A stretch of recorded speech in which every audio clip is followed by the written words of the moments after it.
Assalamualaikum warahmatullahi wabarakatuh. Salam membaca itu nikmat. Selamat datang kawan baca sekalian di kelas Cinta Baca. Ini adalah kelas yang akan membantu kawan baca sekalian menanamkan sifat dan juga karakter cinta baca. Terima kasih kepada kawan baca sekalian yang sudah memilih bergabung dalam kelas ini. Saya sangat mengapresiasi atas pilihan kawan baca sekalian, yang itu artinya kawan baca adalah orang yang peduli pada diri kawan baca sekalian, akan potensi yang ada pada diri kawan baca sekalian, namun memang masih ada yang perlu digali lebih, dan salah satunya adalah dengan kita sama-sama belajar menumbuhkan semangat cinta baca. Tentu cinta baca di sini yang kita maksudkan adalah cinta membaca buku, karena memang ada banyak hal di luar sana, ada baca gadget ya, atau membaca artikel ya, dan sebagainya. Tapi kita akan fokus di sini sama-sama, yaitu belajar mencintai aktivitas membaca buku. Kita akan mulai materi perdana kita, yaitu yang saya berjudul dengan Semua Bisa Cinta Baca. Ini adalah materi yang dasar, materi yang akan menjadi fondasi untuk membangun semangat cinta baca. Karena ini adalah sebuah mindset yang perlu ditanamkan kepada kawan baca sekalian, bahwa bukan hanya orang-orang tertentu, tapi juga semua orang termasuk kawan baca sekalian bisa cinta baca. Karena sebenarnya semua orang itu suka membaca buku. Hanya saja ada banyak halangan atau kendala-kendalanya. Kita bisa bahas satu persatu, misalnya belum punya alasan kuat untuk membaca buku. Ya, karena memang membaca buku itu perlu ada motivasinya. Kalau belum punya alasannya, akhirnya dia ya tidak menemukan kesukaan terhadap aktivitas membaca buku, atau juga belum mendapatkan buku yang tepat. Ada yang mengatakan buku yang bagus itu adalah buku yang memang sesuai dengan kebutuhan. Ya, tapi memang untuk mendapatkannya perlu perjalanan ya, perlu proses. Tidak bisa kita datang ke toko buku langsung dapat satu buku yang tepat. Ya. Tapi itu bisa dipelajari cara-caranya untuk bisa mendapatkan buku yang tepat. Atau juga ada persepsi yang buruk tentang buku. Ini saya cukup highlight poin di nomor 3 ini, karena bisa jadi pengalaman kita di masa lalu itu membentuk persepsi yang tidak tepat tentang arti membaca buku atau tentang makna buku. Misalnya ketika kita pernah mendapatkan pengalaman disanksi atau diberikan hukuman membaca buku, mungkin kita pernah terlambat atau tidak mengerjakan tugas, lalu oleh guru kita diberikan tugas, kamu baca buku ya, gitu. Sehingga apa yang tertanam dalam benak kita, bahwa membaca buku adalah sebuah aktivitas yang ya dia adalah hukuman. Dia bukan sebuah aktivitas kenikmatan. Kan tidak ada ya, misalnya kamu tidak mengerjakan tugas, kamu saya hukum boleh makan sepuasnya gitu. Tidak ada, karena memang itu pasti kenikmatan ya. Kalau kenikmatan ya bukan menjadi sebuah sanksi, tapi bayangkan aktivitas membaca buku dijadikan sebuah sanksi, sehingga secara tidak sadar tertanam di dalam pikiran kita bahwa membaca adalah sebuah hal yang buruk ya. Nah, bisa jadi pengalaman ini kalau kita pernah mengalaminya akan menimbulkan persepsi yang tidak baik tentang aktivitas membaca, sehingga kita atau orang lain menjadi tidak mudah untuk menyukai aktivitas membaca buku. Poin berikutnya adalah kita larut dalam aktivitas sehari-hari.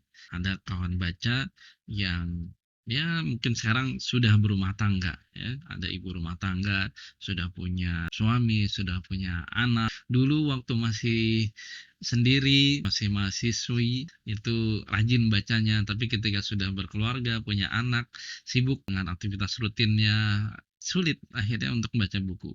Atau juga profesional ya, yang dulu loadnya mungkin hanya 4 jam, 8 jam sehari, tapi loadnya makin banyak, akhirnya sulit untuk mencari aktivitas membaca buku. Nah, ini sebenarnya bukan menjadi alasan, karena saya sendiri ya aktivitas saya masih di rumah kepemimpinan ya, saya memimpin lembaga tersebut, saya juga punya keluarga, anak saya ada 4 orang, saya masih aktif membaca buku. Kenapa begitu dan kenapa bisa? Ya karena saya tahu ilmunya, saya ada caranya. sehingga nanti kawan baca sekalian juga bisa belajar dari pengalaman saya sendiri bagaimana mengatur waktu agar kita tidak terjebak atau larut dalam aktivitas sehari-hari kita. Kemudian juga belum suka membaca buku karena punya media atau sarana yang lain dalam belajar ya, karena ya bagi sebagian orang belajar itu ada banyak sarananya. Ada dengan mendengarkan audio Spotify misalnya, atau dengan menonton video di YouTube dan sebagainya ya. Dan juga membaca. Memang membaca adalah salah satu sarana belajar. Jadi banyak metode belajar. Tapi saya ingin menekankan di sini bahwa bagaimanapun juga buku adalah salah satu metode belajar yang pada bagian tertentu itu tidak tergantikan dengan aktivitas yang lain. Khususnya ketika ada buku-buku klasik. Katakanlah ada buku Ibnu Khaldun, bukunya Muqaddimah, buku tentang perjalanan. Itu belum ada audionya, belum ada videonya. Jadi mau tidak mau kita harus mempelajarinya lewat buku. Dan juga banyak ilmu-ilmu yang lain yang memang belum ada videonya, belum ada audionya, sehingga kita mempelajarinya hanya lewat buku itu. Kalaupun ada, mungkin orang lain yang sudah mempelajarinya lalu disajikan dalam bentuk video dan audio tersebut. Tetapi sekali lagi, buku tetap memiliki keunikan yang tidak tergantikan dengan materi pembelajaran yang lainnya. Berikutnya, apa yang menghalangi orang untuk suka dalam aktivitas mencintai membaca buku adalah sibuk dengan gadget. Hasil riset tahun 2017 yang lalu, di Indonesia ini rata-rata orang megang gadgetnya itu satu hari 5 jam. Bayangkan, awalnya saya tidak percaya apakah saya megang handphone dari jam 1 sampai jam 5 jam. Memang tidak seperti itu. Tapi kita sedikit-sedikit memegang gadget. Bangun tidur langsung bersentuhan dengan gadget, sedang menunggu sesuatu bersentuhan dengan gadget. Dan itu tidak terasa waktunya bisa sampai 5 jam. Itu average. Artinya bisa jadi lebih ataupun juga bisa kurang. Nah, kalau kita berlebihan dengan gadget ini bisa menghalangi kita menyukai aktivitas membaca buku. Kalaupun kita mengalami masalah ini, sebenarnya jadi lebih mudah. Kita cukup mengurangi waktu kita dengan gadget, ya cukup hanya 15 menit atau bahkan sampai 30 menit dikurangi, kita ganti dengan aktivitas membaca buku. Berikutnya adalah tentang keterampilan membaca yang belum meningkat. Karena memang membaca buku adalah sebuah skill, sama seperti melukis, menyanyi, memainkan alat musik, dan sebagainya. Itu adalah sebuah skill yang ada ilmunya. Sayangnya, ilmu membaca buku kita hanya mengandalkan ilmu waktu kita sekolah dasar. Waktu itu kita belajar bagaimana membaca huruf menjadi kata, lalu kata menjadi kalimat, kalimat menjadi sebuah cerita. Sudah. Setelah itu kita tidak belajar lagi ilmu tentang membaca buku. Ilmu tentang baca buku itu seperti apa? Ada banyak. Dan ini salah satunya ya, ada buku How to Read a Book. Buku ini dikarang oleh Mortimer Adler tahun 1940, direvisi tahun 1970. Di sini dijelaskan tentang bagaimana cara membaca buku, how to read a book. Karena membaca buku ada misalnya membaca buku fiksi, membaca buku non-fiksi, membaca buku biografi dan sebagainya. Ada juga dijelaskan tentang speed reading dan sebagainya. Jadi keterampilan membaca buku itu ada, ilmu membaca buku itu ada. Sayangnya sedikit sekali yang mempelajarinya. Ya, karena yang mengajarkannya juga tidak banyak. Dan melalui kelas Cinta Baca ini saya akan bantu memberikan ilmu membaca buku itu seperti apa. Sehingga dengan itu mudah-mudahan keterampilan baca buku kawan baca sekalian akan meningkat, sehingga akhirnya nanti semangat untuk mencintai bukunya juga akan tumbuh. Berikutnya adalah jauh dari lingkungan yang ramah dengan buku. Lingkungan yang ramah dengan buku bukan berarti lingkungan yang di mana-mana ada buku, tidak. Tapi setidaknya adalah lingkungan yang kita kalau sedang membaca buku, orang pun juga tidak memberikan respon yang negatif atau mengganggu kita. Memang dunia kita khususnya di Indonesia ini belum terlalu ramah untuk membaca buku. Maksudnya seperti apa? Kalau kita membaca di perpustakaan sih biasa, tapi kalau membaca di tempat umum, misalnya di halte ataupun di bus dan sebagainya, mungkin orang melihat itu sebagai satu aktivitas yang aneh, aktivitas yang terlalu berlebihan. Kok segitunya membaca buku gitu. Padahal ya di luar sana membaca buku itu biasa saja, ya, membaca buku di taman, membaca buku di tempat umum, di kendaraan, ya asalkan bukan dalam posisi mengendarai mobilnya sebagai drivernya gitu ya, itu sesuatu yang biasa saja. Nah, lingkungan kita belum yang ramah dengan buku. Sehingga akhirnya orang untuk mencintai aktivitas membaca buku itu jadinya sungkan, jadinya malu. Padahal harusnya yang malu itu yang tidak baca buku ya. Oke, berikutnya adalah alasannya kenapa belum menyukai aktivitas membaca buku, karena belum mengenal banyaknya teladan membaca. Teladan membaca itu di luar negeri memang banyak ya, ada Bill Gates, ada Zuckerberg ya. Bill Gates misalnya membaca buku satu tahun 50 buku karena ya satu minggu satu buku ya, dan buku yang dibacanya bukan hanya buku IT, buku tentang informasi dan teknologi, tapi juga ada budaya, kesehatan, politik dan sebagainya. Begitu juga ada teladan baca di negeri kita seperti Bung Hatta, Hamka dan sebagainya. Memang kebanyakan adalah tokoh-tokoh nasional di masa lalu.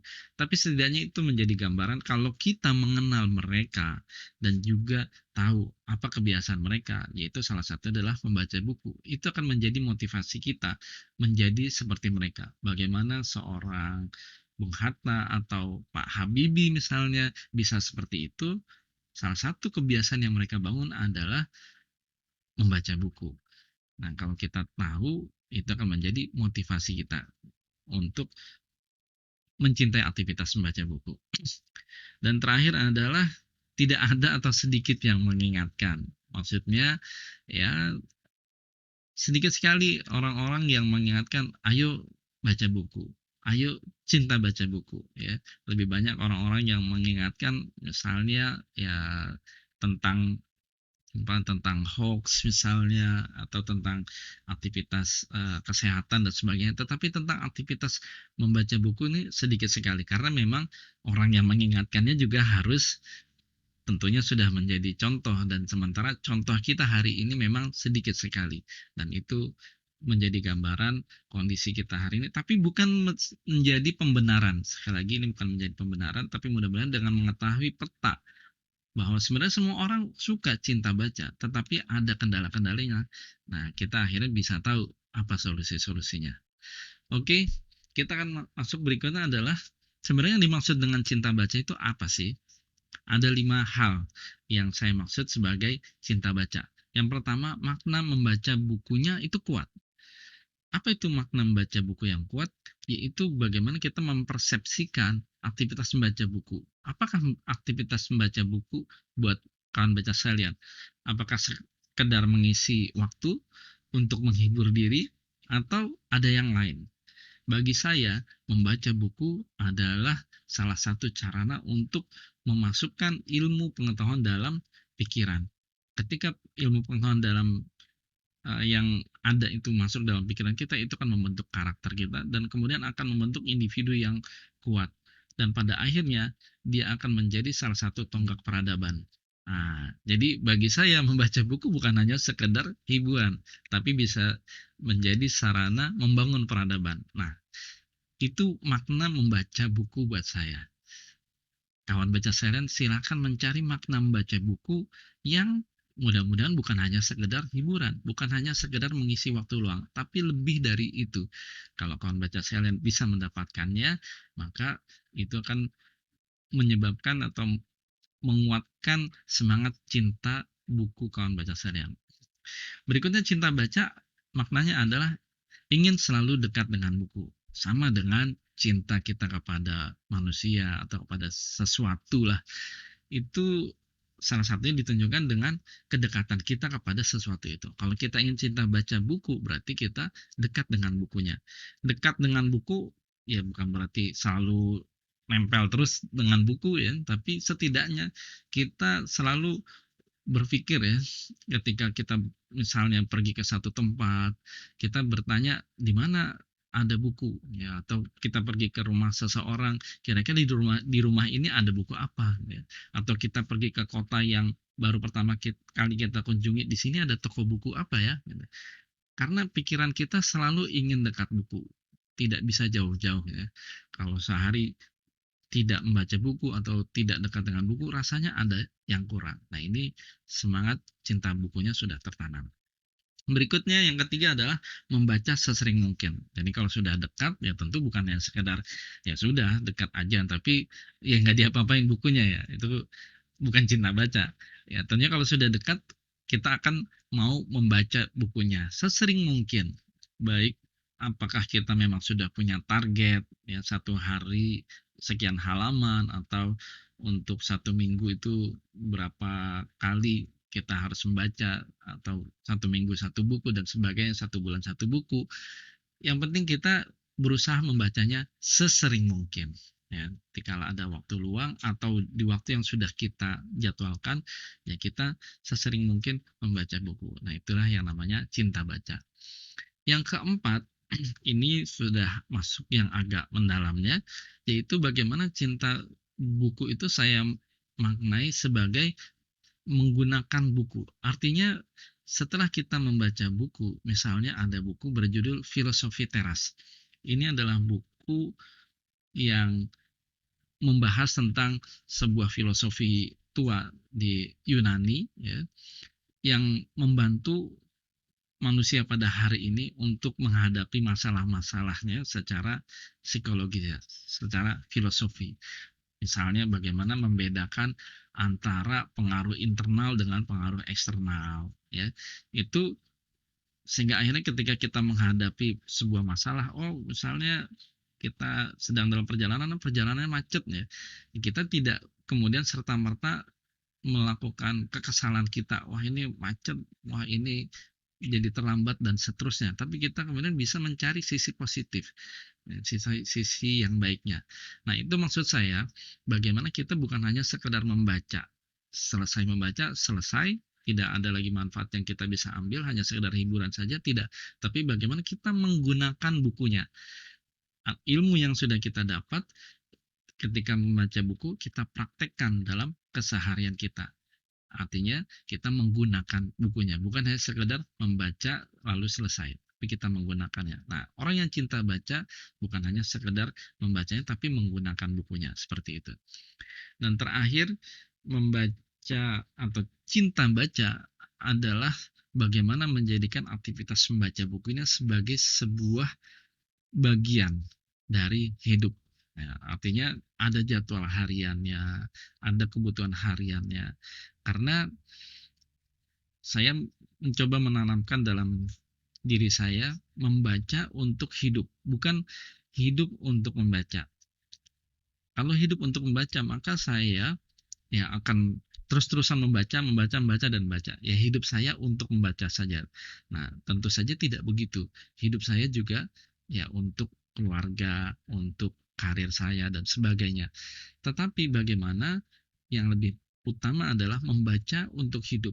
Artinya kita menjadikan aktivitas membaca ini sebagai bagian dari hidup kita. Kita sediakan waktu untuk membaca buku yang kemudian memang itu menjadi sebuah kebutuhan. Akan berbeda ketika kita menjadikan aktivitas membaca buku ini hanya sekedar selingan saja dibandingkan dengan kita menjadikan aktivitas membaca buku sebagai sebuah kebutuhan, sebagai sebuah bagian dari hidup kita. Mungkin ini kedengarannya agak aneh atau agak tidak biasa karena ya memang belum dibiasakan. Tapi sebenarnya kalau sudah terbiasa, sudah menjadi bagian dari hidup, itu akan mengalir saja. Ya, seperti teladan-teladan baca itu ya. Mereka bukan berarti sepanjang waktu hidupnya selalu saja dengan buku, tidak. Tetapi karena memang sudah biasa bangun tidur, kemudian juga mengatur waktunya, kapan baca bukunya, dan bagaimana baca bukunya, buku apa yang dibaca sekarang, lalu nanti seperti apa, itu akhirnya sudah melekat dalam kesehariannya. Sama seperti orang yang juga mencintai aktivitas dengan yang lainnya, aktivitas mencintai alat musik, aktivitas mencintai pekerjaannya, dan sebagainya. Nah, kita menjadikan aktivitas membaca buku ini sebagai bagian dari hidup kita. Itulah kelima hal tentang ciri-ciri cinta baca. Nah, yang perlu dipahami berikutnya adalah bagaimana jalan menuju cinta baca itu memang bukan sebuah jalan yang landai, sebuah jalan yang santai, tapi jalan yang memang perlu waktu, perlu pengorbanan, dan juga perlu ilmu. Ya, mungkin ada yang bilang ikut saja kelasnya Coach Aji ya, kelas cinta baca nanti bisa cinta baca. Ya, memang kalau ikut nanti dan mengikuti semua tugas-tugasnya ada bisa menumbuhkan semangat cinta baca. Tetapi tentu bukan hanya sekedar ikut ya. Kalau sekedar ikut saja artinya ya sekedar mendengarkan saja tanpa kemudian aktif di dalamnya juga tidak bisa. Yang ingin saya tanamkan di sini adalah bahwa ketika kita ingin menanamkan cinta baca ya, itu perlu waktu, artinya perlu proses. Kemudian juga perlu pengorbanan. Kawan baca sekalian sudah mengorbankan waktu dan juga biaya dan juga nanti akan mengorbankan lagi hal-hal yang lainnya.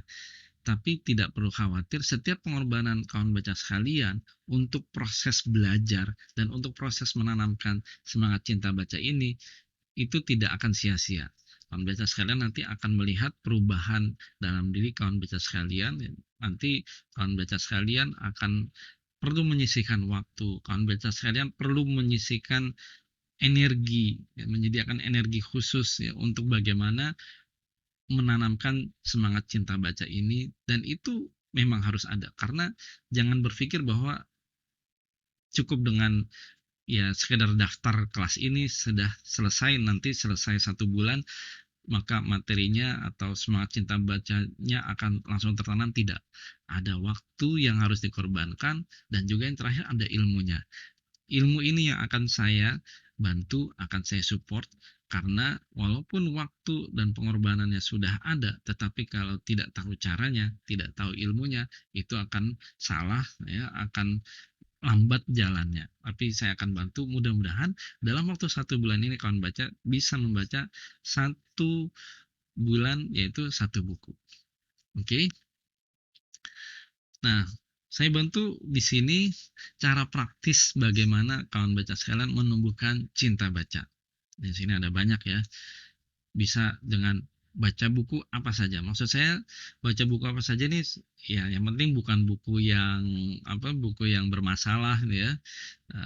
Buku yang mengajarkan yang aneh-aneh gitu ya, tapi baca buku apa saja. Ini untuk level yang masih awal, yang masih dasar, silakan jangan membatasi saya tidak suka membaca buku horor misalnya gitu. Padahal bisa jadi memang belum pernah baca, tapi kalau mungkin coba membacanya bisa jadi akan suka. Jadi kalau memang belum pernah coba aja ya, bisa jadi akan ada perubahannya. Intinya jangan membatasi membaca, tidak mau membaca buku tertentu ya, baca buku apa saja kecuali memang sudah tahu kesukaannya buku apa-apa itu ya, yang memang udah spesifik tertentu ya. Kemudian baca tidak harus banyak, maksud saya tidak harus ya, saya tidak maksudkan bahwa membaca setiap hari misalnya itu adalah sehari 5 jam, tidak. Membaca kalau di awal-awal baca setiap hari misalnya adalah cukup 1 menit, cukup 5 menit misalnya ya. Nanti meningkat lagi menjadi 10 menit ya, nanti meningkat lagi menjadi 30 menit dan seterusnya. Artinya tidak harus dalam jumlah yang banyak. Kemudian berikutnya adalah coba membaca 1 buku dan cari 1 manfaatnya ya. Ada buku misalnya Jurus Sehat Rasulullah ya, itu karangan Dr. Zaidul Akbar. Bagaimana setelah membaca buku itu misalnya rajin untuk meminum rebusan air jahe, air serai misalnya. Jadi 1 buku 1 manfaat ya, itu cara praktis. Kemudian baca buku yang sama berkali-kali. Ada buku tertentu yang kalau dibaca sekali kita menikmati, lalu dibaca 2 kali kita bisa mendapatkan makna yang baru dari buku tersebut ya. Baca 3 kali bisa jadi ada hal yang berbeda lagi. Ada buku-buku tertentu yang ketika kita membaca ulang itu ada manfaat-manfaat baru yang kita dapatkan. Ini juga bisa dipakai sebagai sarana untuk menumbuhkan semangat cinta baca. Kemudian membawa buku kemana-mana, ya artinya setidaknya bukunya itu ya ditaruh di dalam tas, atau kalau kawan baca sekalian punya aplikasi membaca buku di gadgetnya, ya silakan disiapkan sehingga ketika nanti waktu luangnya ada, itu tidak kesulitan mau membaca buku ya, tinggal ambil di tas atau membuka gadgetnya untuk membaca buku ya. Berikutnya adalah menikmati membaca satu halaman.